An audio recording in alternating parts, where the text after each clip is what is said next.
Home opening weekend as the Sooners swept the Arkansas Razorbacks to welcome the Alabama Frozen Tide to Arctic Edge. With me now is head coach Peter Arvanites. Coach, thank you for joining me today. Thank you for having me again. Greatly appreciate it. Why don't we jump into the series recap real quick? How did the Sooners do against the Razorbacks this weekend? We did well. We found a way to win both games, so that's always good. Obviously, we need a couple of things that we need to just clean up a little bit, as it is the beginning of the year. Nothing's always perfect, but we're happy with our work ethic and we're happy with our results. So, where does this team? What do you want to improve? What needs to improve the most after these first couple of games? Well, you got to realize it's only been 4 games that we're in the season, so there's numerous things that we can get better at. The one thing that we always strive on is always being ready, mentally ready and physically ready to go out and play, and obviously to basically bear down on our mental mistakes.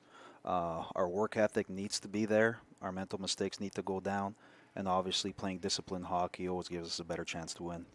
The Demanchuk-Blake pairing on the top line was just very successful over the weekend. Will Blake potted a hat trick on Friday night. You start that line on Saturday night. What brought about that combination? No, I knew as I was recruiting, actually, Damo and Carson Glass, they played together for a while, for like close to a year, maybe more.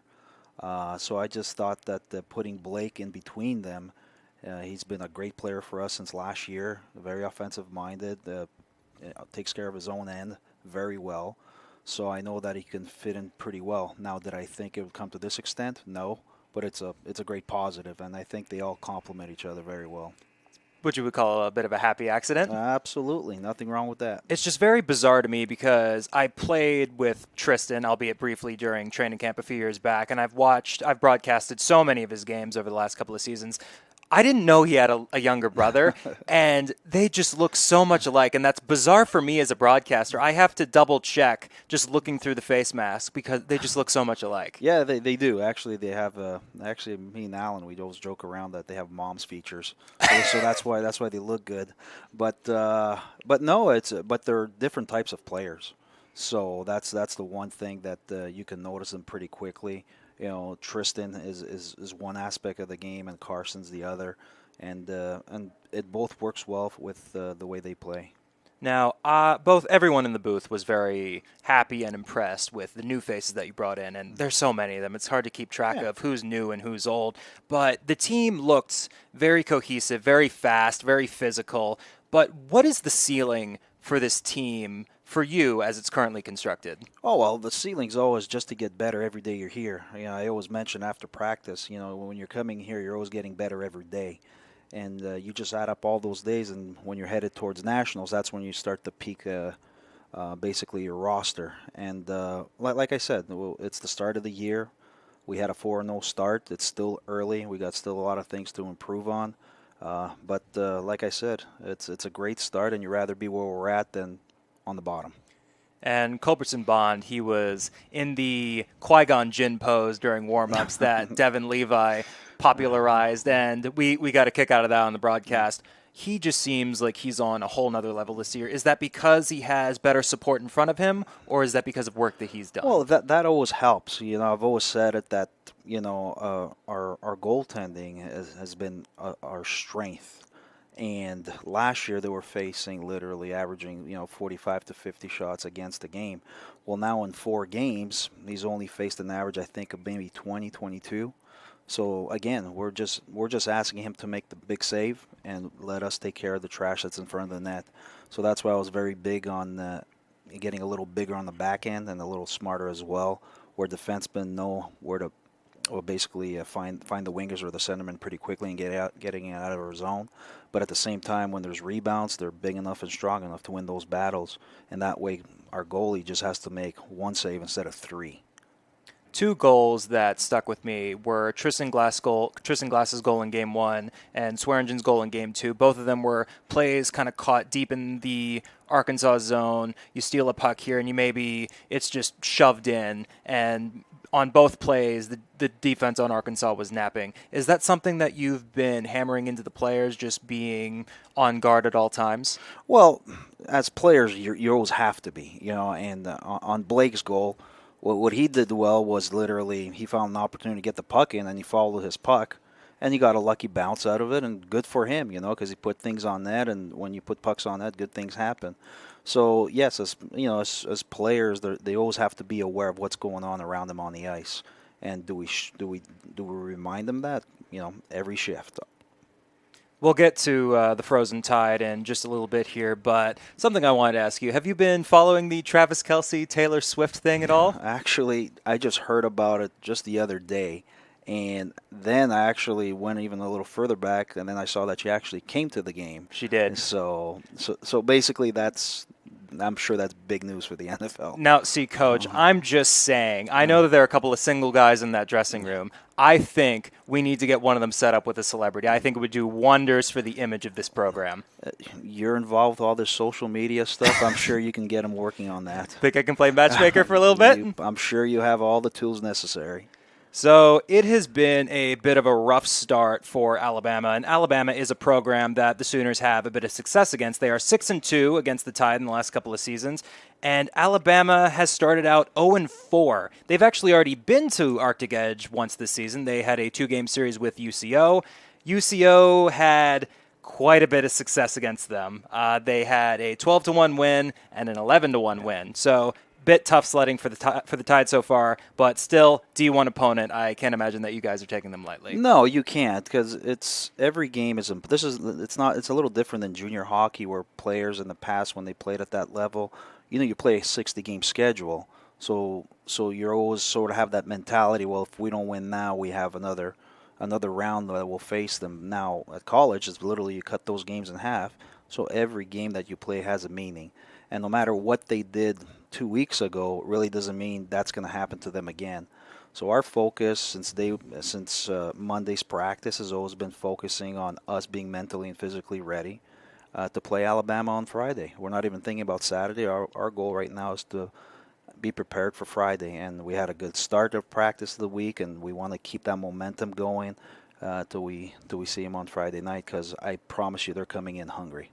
With another series against Missouri State, which also didn't go too well for the Tide. The Frozen Tide currently have a minus 28 goal differential, which that does sound bad, but when you look at the teams they're playing, a UCO, a Missouri State, two teams who are perennial top 10 contenders, that's not really something you can take lightly. Well, it's the good thing about them playing 4 games just like us. Like right now, we could actually sit down and actually see their tendencies on video and how they played and who they played against.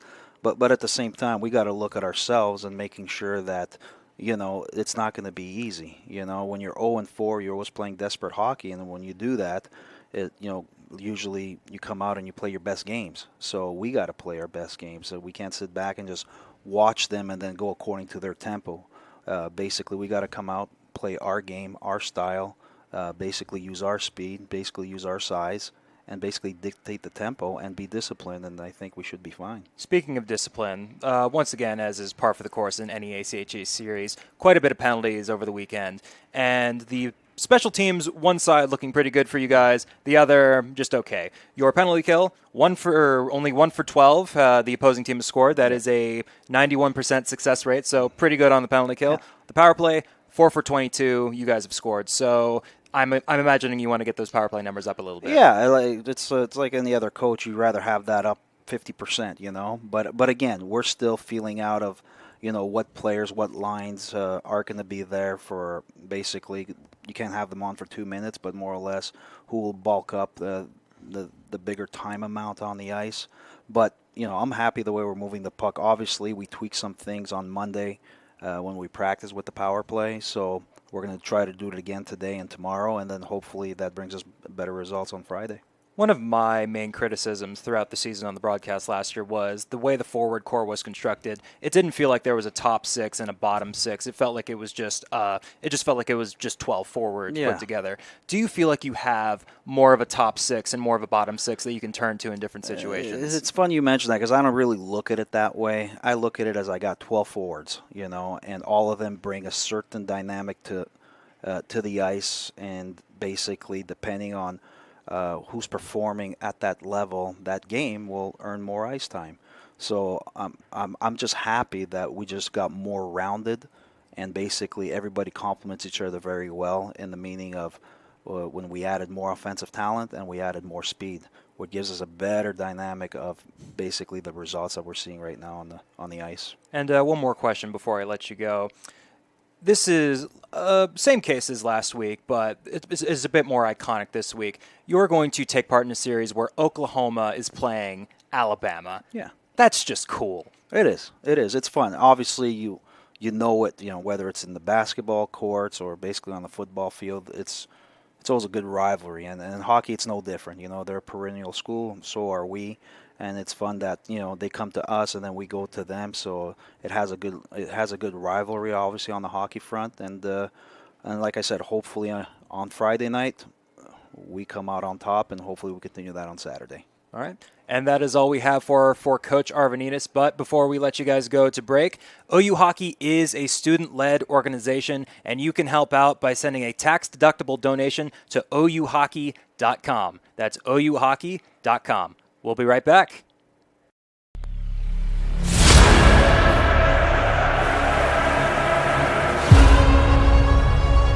Step right up. Buckle up. The only direction we're headed is... Yep, you get it. Welcome to the one and only Oklahoma. In some ways, this film is like the university itself. The one flagship university that has served the state since before there was a state. Its story is never entirely completed. Where one scoop of dirt can save thousands of lives. Where one group of biologists are connecting with world-class meteorologists to protect the one world, one planet that connects us all. Whoa, that one literally might land on the moon. But that's fine, because what's stopping us from going up there and getting it? This is a team, a squad, a family, leading a collective pursuit where we share all ideas, embrace thousands of different perspectives, and require every last hand on deck. Cleared for takeoff.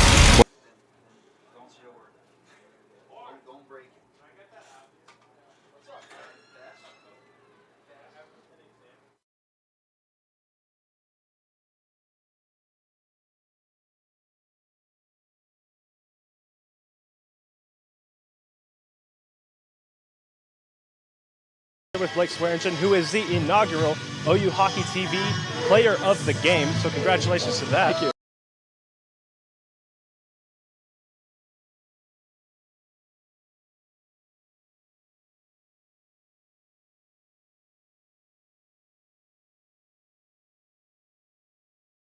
With Blake Swearingen, who is the inaugural OU Hockey TV Player of the Game. So congratulations to that. Thank you. For the inaugural one. You had what would be the game-winning goal tonight. Take me through what you saw on that play. Oh, man, I just saw that we needed to get a change in, and coach is always telling us get pucks deep, so I just throw it in. I get a lucky bounce, and it just careens back towards the net, and I just try and throw it on net, keep it simple, and get a nice lucky bounce. I mean, that's the game, You guys had a 4-3 win last night, and then now tonight you were down 1, then rallied off 4 straight goals. How have you guys prepared going into this early part of the season? Well, I mean, Pete's been doing an excellent job. He is an unreal coach.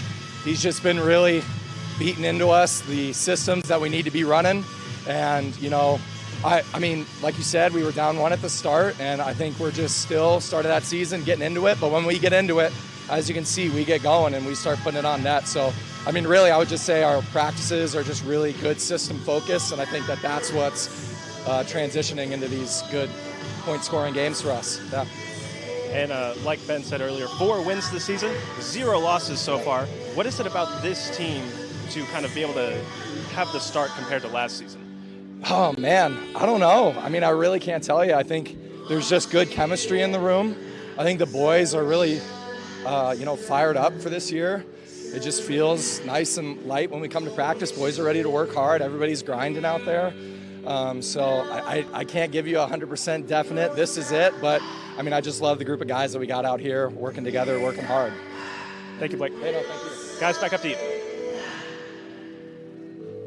With Blake Swearingen, who is the inaugural OU Hockey TV Player of the Game. So congratulations to that. Thank you. I do have to apologize. I might have butchered your name a couple of times on the stream last week. I apologize for that, but we have the right pronunciation moving forward. Yeah, no worries. Thank you. So, gentlemen, how are we feeling after that big home opening series win against Arkansas?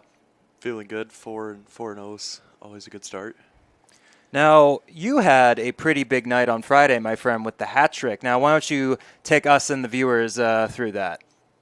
It's just 3 odd man rushes, I think, for the most part.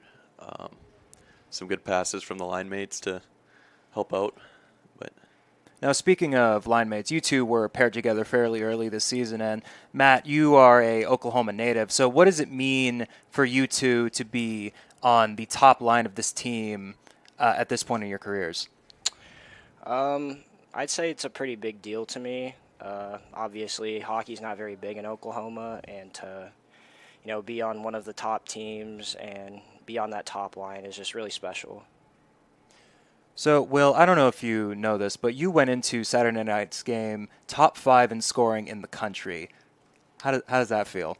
it feels good. Got to keep it up. Can't stop now. So when you look forward at Alabama and you look at the scores of the troubles they had with UCO, do you look at that and feel any need to replicate what the Broncos did here just a few weeks ago? absolutely, we got to keep it competitive with the better teams in our division and keep it competitive. After the tough sledding that was last year, Will, it was, kind of hanging out near the bottom of the standings. With you guys at the top of the WCHL, how does that feel? Feels good. We got to, the schedule's only going to get harder from here, so we have to continue to win games. Matt, how has the process been for you coming in as one of Arvanitas' new recruits, and now you're on the top line starting the 4th game of the season? How does that feel for you? He's made the transition really simple, I think. Having played 1 year juniors helped out quite a bit, and I'm just happy to be here. Now, that 1 year of juniors, how do you go from junior hockey to the Oklahoma Sooners?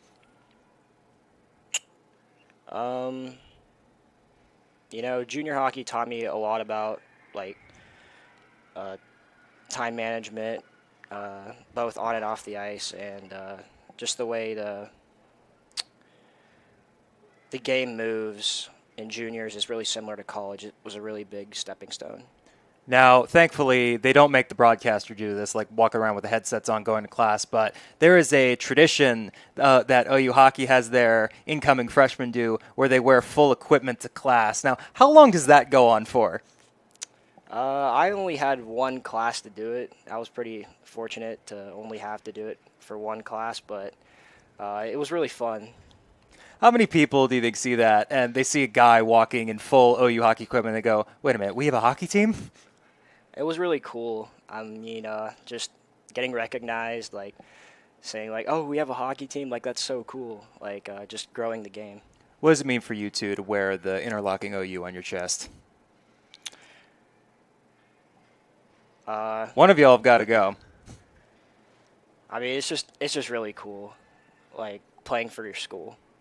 Yeah, it means a lot to represent the brand and hockey and the school. And you guys playing Alabama, OU plays Alabama in football in some pretty big games, college football playoff. That's a big stage. So it's a smaller stage, but I feel that it has maybe not similar appeal. Probably isn't the right word, but there's just an allure to seeing the Crimson and Cream take on the Crimson and White. Yeah, 2 huge schools competing against each other in any sport is always a good matchup. I just see the production value that Alabama does with all their media, their hype videos. They sent us a full media guide packet. Thank you, by the way, to Will Zeke if you're watching this. They sent us a full media guide, and I'm just they just have it really well put together. And I think it was tough sledding for them going into the first few series of the season because UCO, obviously, always going to be a tough out no matter who you are, and then Missouri State, another perennial top 10 contender, top 25 team currently, and it's always that's a tough draw to start the season. Yeah, I agree. Now, what are you guys most looking forward to playing together moving forward as you see more teams from the WCHL? To see against better competition, I guess, how we compete and how we get better as a team and as a line, and just overall how we get better throughout the year. How do you get better throughout the year? Keep practicing hard, keep working out, keep staying focused, just Being focused on hockey. consistent. Yeah. Matt, why don't you, the viewers, a lot of them don't understand the grind of being a college athlete and being a club college hockey player. That's still, you two are still student athletes. So what's just a regular week of practice during a game week like for you two? So we got class in the morning. Depends on who you are, and then we leave probably around 6 o'clock for most people to the rink, and we're practice. We have an off ice at 7:30, and then we have an on ice at 8:45, and we finish around 9:45, 10, and then we go home, and it's really grueling. It feels like a lot of miles to put on the car. Yeah, it's not a short drive being in Edmond, but it's worth it. It's got a carpool. Is there a list going on? Like maybe a couple No, guys, maybe you're driving this guy, you're driving this guy. No, I think some people just talk to each other and carpool together. Well, being able to keep your stuff at the rink is pretty convenient. Yeah. I don't know how. I mean, hockey stuff does weigh like a decent amount. Maybe that factors into the gas mileage a little bit. Maybe a little. Anyway, that is all we have for Matt Demanchuk and Will Blake, the Sooners' leading scorer. We're going to take a quick break here. When we return, the big fella, Blake Swearingen, is going to be joining us. We'll be right back.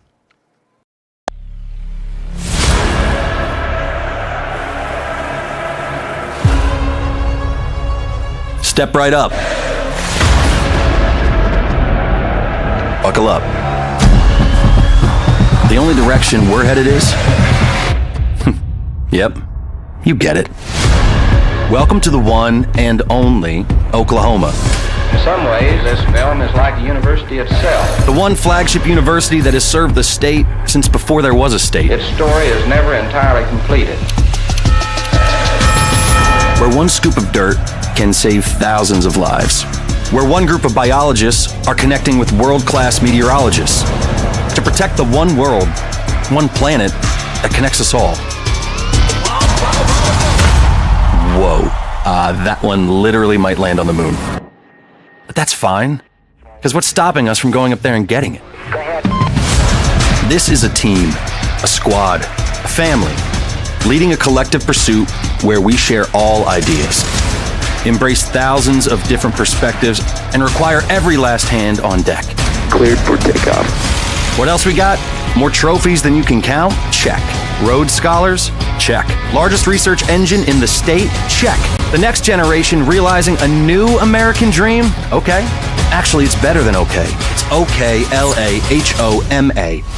It's the strength of many marching under one crimson and cream flag, creating Sooner magic that must be seen to be believed at the one university where one OU family makes up the one and only Oklahoma.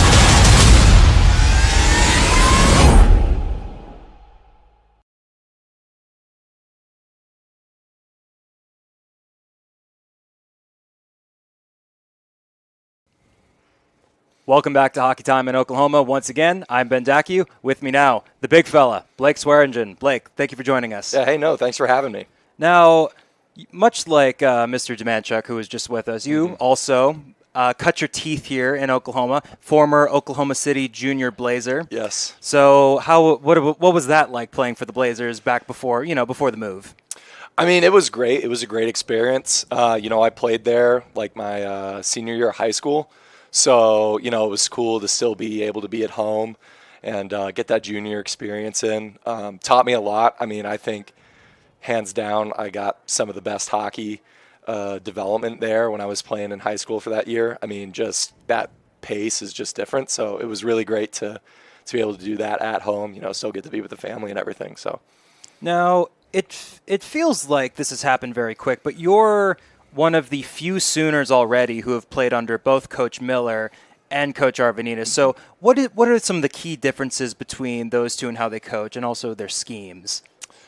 Oh, man. That's a tough question. I would say that, for sure, Coach Arvanitis is definitely very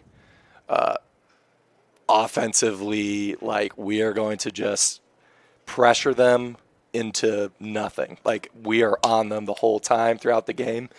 I felt like that is kind of something that's very different from when Coach Miller was playing, with us. So he would often have us doing some just a little bit more reactionary stuff where it wasn't bad, like in the sense of it does work, but I think Coach Arvanitis is definitely just having us be a lot more on top of them, dictating the pace, making the game our game rather than figuring out somebody else's game and trying to break it down, Speaking of being on top of them, you brought physicality probably more than anyone else on the roster did last year. And you were, unfortunately, on the back end especially, you were kind of alone in that regard, prefer being someone large who can stand up. So Coach Arvanitis, he brings in, your Connor Horns, your Goldsteins, guys who are 6 foot plus. Goldstein is listed at 6'6". He's a big fella. He's a big guy for sure. So I like to call it the collection of meat that Coach Arvanitis brought in. Yeah. So what do you think of the new D that Coach has brought in so far? I mean, they are great. They're great guys. I mean, it's been awesome working with them these past couple weeks. Can't ask for a bigger D-core. I think that's pretty tough. But I think it's really good to just have some extra muscle to really be able to battle in front. I mean, a lot of goals in this league are just in the gritty areas. I mean, that's where we want to get ours. That's where other teams want to get theirs. So having some big guys in the back end, it's always helpful. Your goal over the weekend was kind of in one of those dirty areas. I didn't even realize that puck was in until you were screaming like a lunatic in the crease. Yeah. So what happened on that play? Take us through that. Oh, man. I mean, like I said, Coach is just telling us to be on them, be pressuring. So just noticed that the boys needed a change, but Coach is always saying get pucks deep, so I just throw it in deep. It goes off the back wall, takes a fortunate bounce towards the front of the net. So just keep driving and just try to put one on net and get a pretty lucky bounce, in my opinion. But hey, you know what? I think the Arkansas goaltender would agree. Yeah. You know what? It went in. So they don't ask how they go in; they ask how many. Go in. Yeah, absolutely. But that goal helped you capture our inaugural Sooner of the Game award, and we sent our very own Britton Ross onto the ice to get a quick interview with you, which, by the way, got stellar reviews from our cast of professors at Gaylord. So awesome. Well done on your part. Awesome. Yours too, Britton. Yeah. So what does that mean for you to be to get the prestigious Sooner of the Game award? I mean, it's definitely an honor. I mean, being a local guy, I mean, I used to watch OU hockey growing up. I mean, I remember running behind the bleachers at Blazers when I'm 7 years old. So, and getting signed pucks from guys. So it's really an honor to get that. I mean, it's just a privilege to be a part of this team. What does it mean to you to be able to say that I play hockey for the University of Oklahoma? I mean, it's a great source of pride. I mean, a lot of my family graduated from OU, so it's just really cool to be able to, say, hey, not only did I get to go to the University of Oklahoma, I get to play there, I get to represent them in a way that not many students on campus get to. So it's very fortunate and very cool. I'm blessed for that. One last question before we end the show here. You guys are 4-0. That's something that hasn't happened for this club since the pre-COVID years, which even our recent historian John Adkins can't seem to find out when the last time that happened was. So this team, it's already going in a better direction than it has in the last couple of years, at least since the pandemic. So how do you keep this up? I think a lot of it is just mindset. I think if we come into each day, everybody on the team with the right mindset, whether it's practice, whether it's workout, whether it's a game, whether it's, what we're thinking about in class, I think that is what will dictate how we continue to do going forward. I think right now, we're riding a high, but, there's something to say about, hey, we're not superstars. We're doing what Coach is telling us to do, and that's the mindset we got to have. Execute on what Coach is putting in front of us to do, and I think that's what we need to do. And that is all we have for you all tonight. Ladies and gentlemen, you can follow OU Hockey's exploits on Twitter. You can look at their website. You can shop for some good merch at ouhockey.com. You can follow myself at Ben Dacu on Twitter. And this has been Blake Swearingen. I'm Ben Dacu, Caleb Shaw on the mixer. And for all of our broadcast crew at home, good night.